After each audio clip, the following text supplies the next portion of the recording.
Hi friends, ఈరోజు ఒక కొత్త కథ చెప్పుకుందాం. ఒక ఇంట్లో ఇద్దరు భార్యాభర్తలు ఉంటారు. ఒకరోజు వాళ్ళిద్దరి మధ్యని ఒక గొడవ జరుగుతుంది.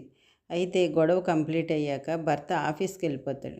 భార్య వాళ్ళ అమ్మగారికి ఫోన్ చేసి, అమ్మ నేను ఇక్కడ ఉండలేకపోతున్నాను, ఈయనకి నాకు పడట్లేదు, నేను వచ్చేస్తాను మన ఇంటికి అని చెప్తుంది.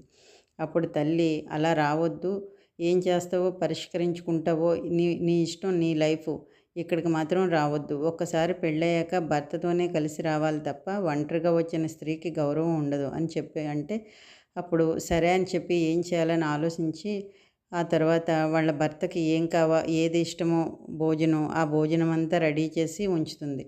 సాయంత్రం భర్త ఆఫీస్ నుంచి రాగానే ఆయనకి ఇష్టమైన భోజనం అంతా సిద్ధం చేసి నవ్వుతూ ఎదురొస్తుంది.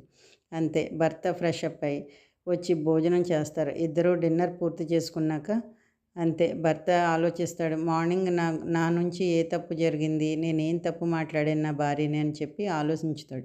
అప్పుడు భార్యని పిలిచి, నన్ను క్షమించు, ఏదో పని ఒత్తిడిలో నీ మీద అరిశాను, నన్ను క్షమించు, ఇంకెప్పుడు అలాంటి పొరపాటు జరగదు అంటే భార్య కూడా, నన్ను కూడా క్షమించండి మీరు, నేను కూడా దురుసుగా మాట్లాడాను, మీతో అలా మాట్లాడి ఉండకూడదు అని చెప్పి అంటుంది. ఫ్రెండ్స్, ఈ కథలో నీతి ఏంటి అంటే, భార్యాభర్తల గొడవ అనేది ఇద్దరూ పరిష్కరించుకోవాలి. ఇందులో మూడో వ్యక్తి కలగజేసుకున్నాడంటే అది పెద్ద రచ్చ అయిపోద్ది. మంచి చెడు ఇద్దరూ ఆలోచించుకొని మిస్టేక్ ఎక్కడుందో చూసుకొని సరి చేసుకొని సారీ చెప్పుకోవడంలో తప్పేం లేదు కదా ఫ్రెండ్స్. ఓకేనా ఫ్రెండ్స్?